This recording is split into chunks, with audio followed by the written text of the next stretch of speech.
Tuesday. Lows in the 40s tonight, mid-40s to low 50s Tuesday night. This call to the Weather Bureau in San Francisco is just one of 60 million or so telephone calls that are made every day in Great Britain alone. Well, the telephone's a familiar enough object, but what has it got to do with graph theory? Well, to answer that question, we're going to have to look fairly closely at the system behind the scenes. Now, from this telephone, and equally well from yours at home, it's possible to contact as many as 500 million subscribers scattered throughout the globe. Now, just think for a moment what it takes to make all that possible. Now, in fact, the International Telephone System is one of the largest combinatorial structures ever built by man. Now, why do I call it a combinatorial structure? Well, as we shall see, it's made up of billions of tiny units, like these, each unit performing a very simple function. And what gives the system its complexity is not the units, but the interconnections between them. Now, this is precisely the situation in which combinatorics comes into play. There's one other aspect of the system we may notice, and that is that the route taken through the system by a particular call is not fixed in advance. It's determined at the time the call is made. For example, if I were to try to call the San Francisco Weather Bureau again, it's very unlikely that the route taken would be precisely the same as it was the last time. Now, to understand and design a system as complicated as this, the ideas of graph theory and of combinatorics are drawn on quite extensively. So let's take a look at the system as a whole. Well, as you can see, I'm sitting in a telephone exchange. But nevertheless, this telephone is connected in precisely the same way as every other subscriber is connected to this exchange. These connections form a star graph which we call K1N, where the central vertex represents the exchange and the other vertices represent the subscribers to the exchange, in our case about 7,000.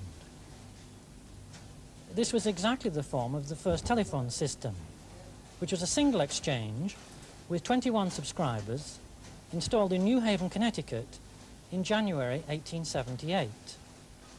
And this was only 18 months after Alexander Graham Bell first demonstrated his newly invented telephone. Similar isolated exchanges were built nearby, and within months they were linked by trunk lines, each consisting of many wires.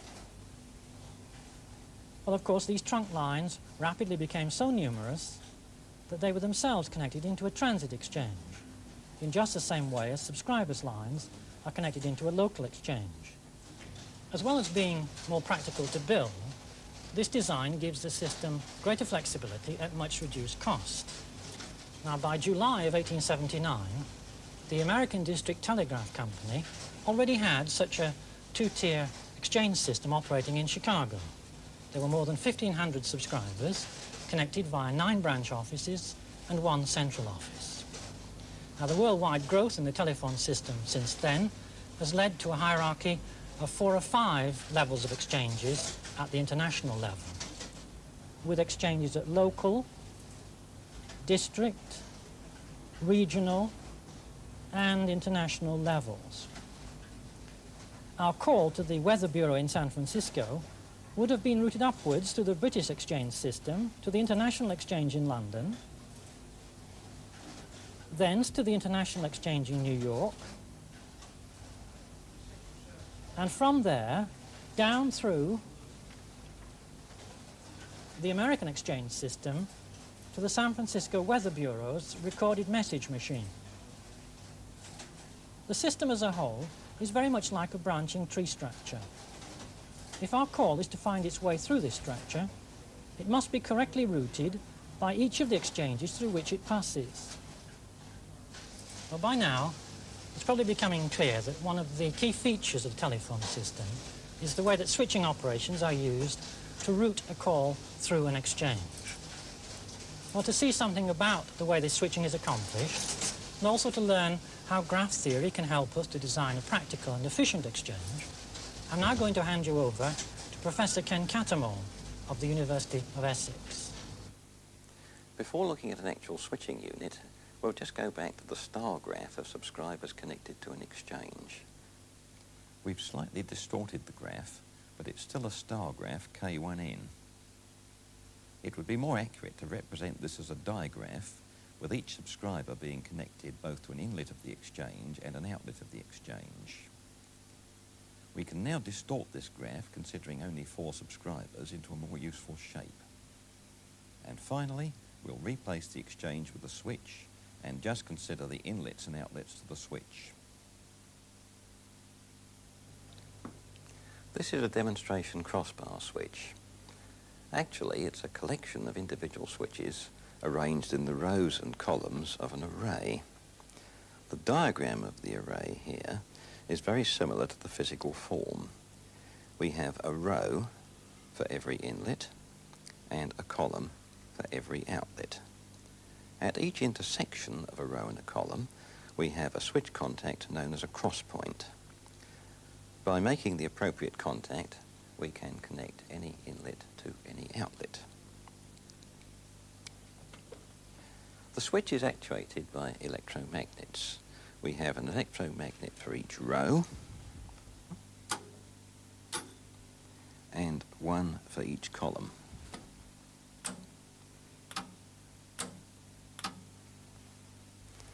Up here, I have some manual switches which can operate the electromagnets. These orange lights indicate which magnets are activated, and here we have a mimic panel which shows the state of the cross points of the switch. Now let's see the switch in operation. I will select the first inlet. Then this bar rotates along the length of the row, and all the switches in the first row are ready for operation. Now we choose the second outlet. All the actuating levers in the second column move, but only in the first row is the switch contact closed. We can see on the mimic panel that this contact has been closed. Similarly, we can connect any other unused inlet and outlet pair.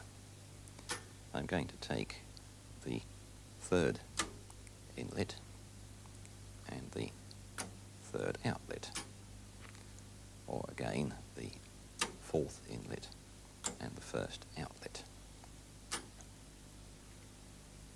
This is the basis of a practical switching system, the rectangular array. It may take the form of a crossbar switch like this one, or of a reed switch, or of a semiconductor switch. If we have the same number of inlets and outlets, say 10, then it is suitable as an exchange for a small number of subscribers. In that case, the number of cross points would be 10 squared, that is 100. But a practical telephone exchange, even a local exchange such as the one that Roy is in, has a much larger number of subscribers, perhaps 7,000. That is to say, 7,000 inlets, 7,000 outlets. Let us see how we cope with such a large number of inlets and outlets. Well, this is a crossbar switch, very similar to the one that Ken was looking at. Could we perhaps scale it up to cope with larger numbers of inlets and outlets?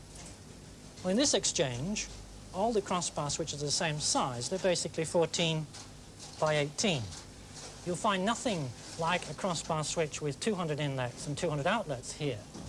Such a thing would be about 10 foot square, probably mechanically impossible, certainly slow in operation, and very expensive. And what's done in practice is to use a multi-stage switching system, and that is precisely what I have behind me here. So let's see just how that solves our practical difficulties. Let's just consider how many cross points we would need if we had a single stage switch with 200 inlets and 200 outlets. That would be just 200 squared equals 40,000. I'll make a note of that. C1 equals 40,000. We can economise on cross points if we replace our single stage switch with a multi-stage switch.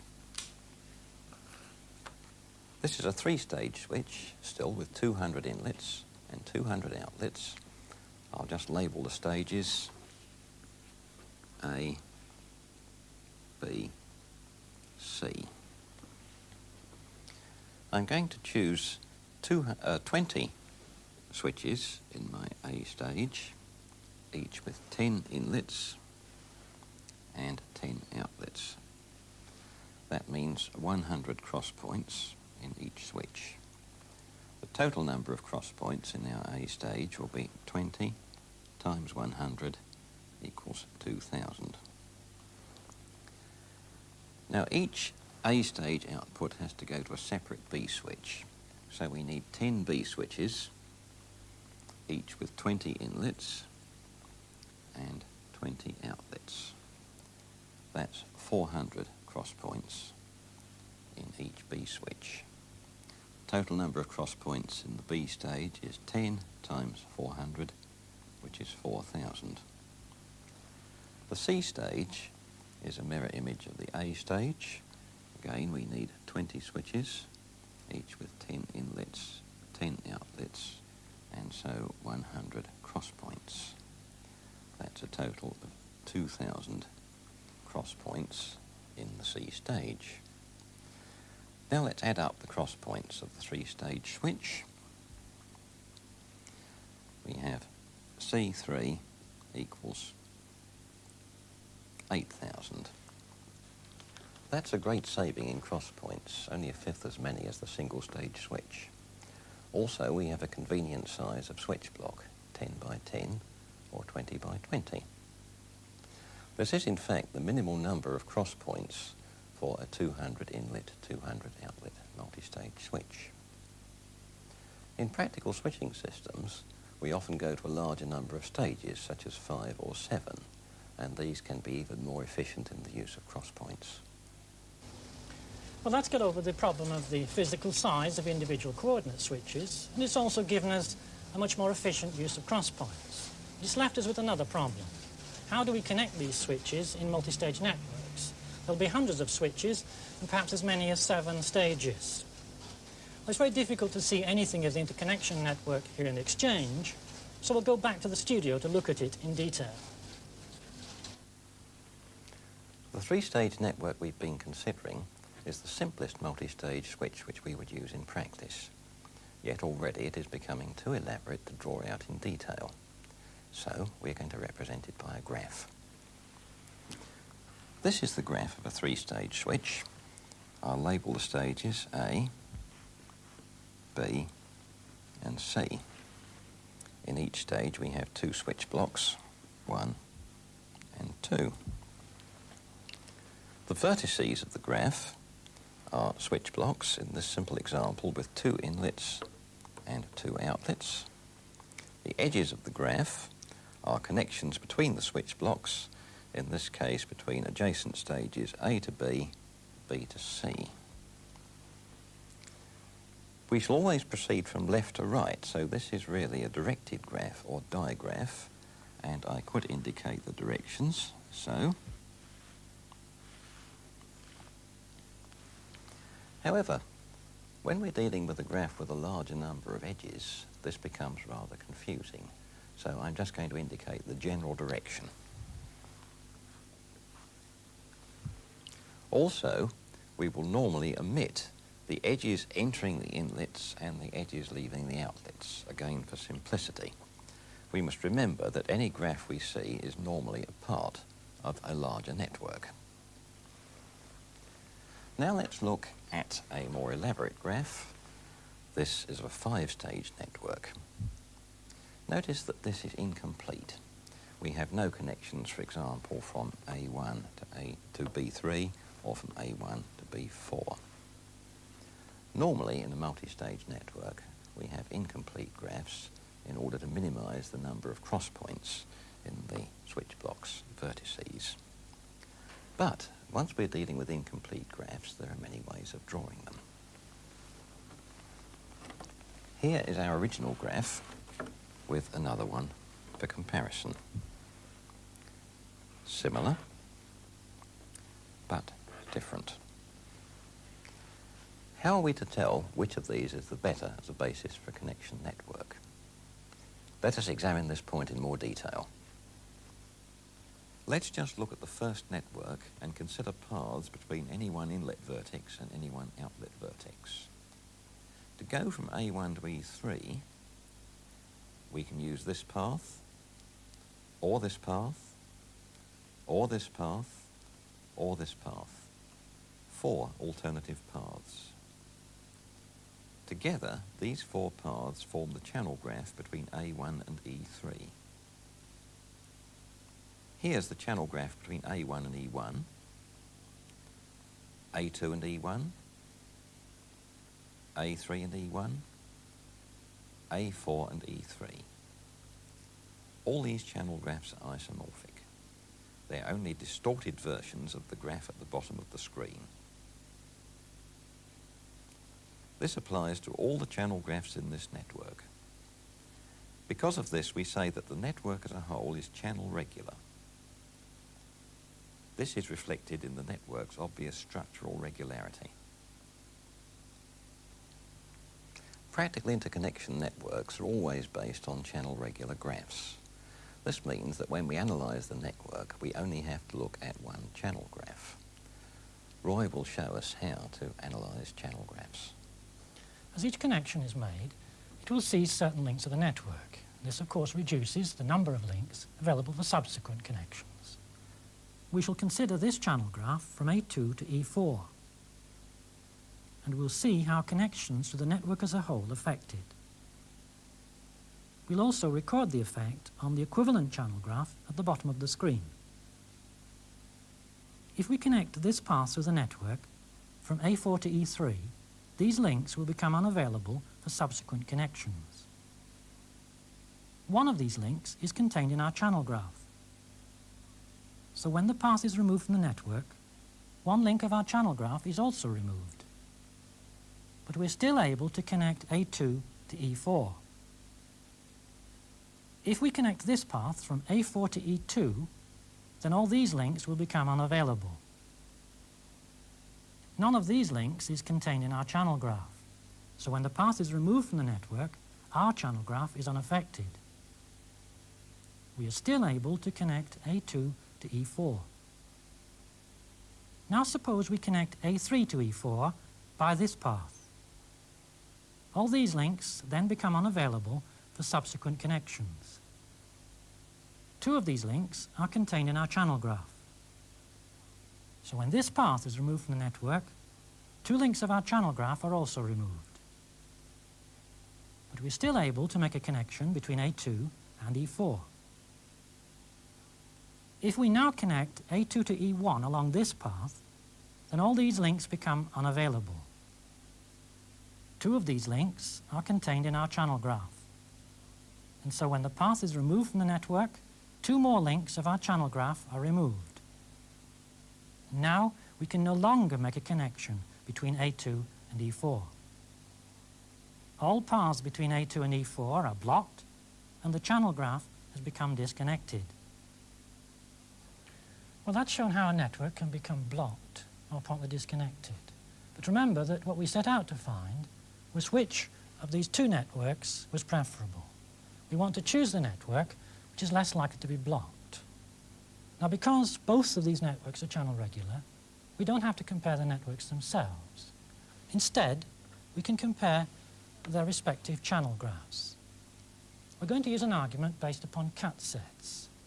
These occur repeatedly throughout graph theory and its applications. A cut set is simply any set of edges whose removal would disconnect the graph. In order to establish which graph is the less likely to be blocked, we have only to examine the cut sets of each graph. Now, by removing just one edge, it isn't possible to disconnect either graph. The vertices A and E remain connected irrespective of where the single edge is chosen. So neither graph has a cut set with only one edge. A cut set of size 2, that's one with 2 edges, may disconnect one or other of our graphs. In fact, this is the smallest size of cut set that can disconnect either graph. And we shall see that it's the graph having the smaller number of cut sets of this size which is the less likely to become blocked. So let's start counting. Well, first of all, this is a cut set of each graph. It disconnects A from E. And so does this one. So far, we've found two cut sets of size 2 for each graph. This is a cut set of the upper graph, disconnecting A from E, but not for the lower graph. And similarly, this is a cut set of the upper graph, but it is not a cut set of the lower graph. These are the only cut sets of size 2 for these graphs. So this lower channel graph, with a smaller number of cut sets, is less likely to become blocked. If we considered cut sets of larger sizes, with 3, 4 or more edges, we would reach a similar result. We would still find that it's this channel graph which has fewer cut sets. Therefore, it's less likely to become disconnected. This means that of our two alternative networks, it's this one which is less prone to blocking. In fact, this is the best that can be achieved with these numbers of vertices and edges. So now we know how to select between our two networks. What we don't yet know is how to construct a graph which is channel regular and has multiple inputs and outputs. Ken is now going to show you how this can be done. We start with the single path between A and E, and then we replicate the edges and vertices between A and D. That is to say, we take extra links and vertices and add them to the graph. Then we replicate between B and E, again taking extra links and vertices and adding them to the graph. We have now produced the network channel graph. To produce the complete network from this channel graph, we replicate the ends of the graph, including the end vertices. First from A to B and from D to E. Then from A to C. And finally from C to E. This is in fact the preferred network that we've seen before. We can use this same replication process to produce channel regular graphs of any size that we need. The concept of the channel graph has enabled us to analyse and design large networks which at first sight might appear intractably complicated. Today, the most modern exchanges are electronic, and they use solid-state digital switches.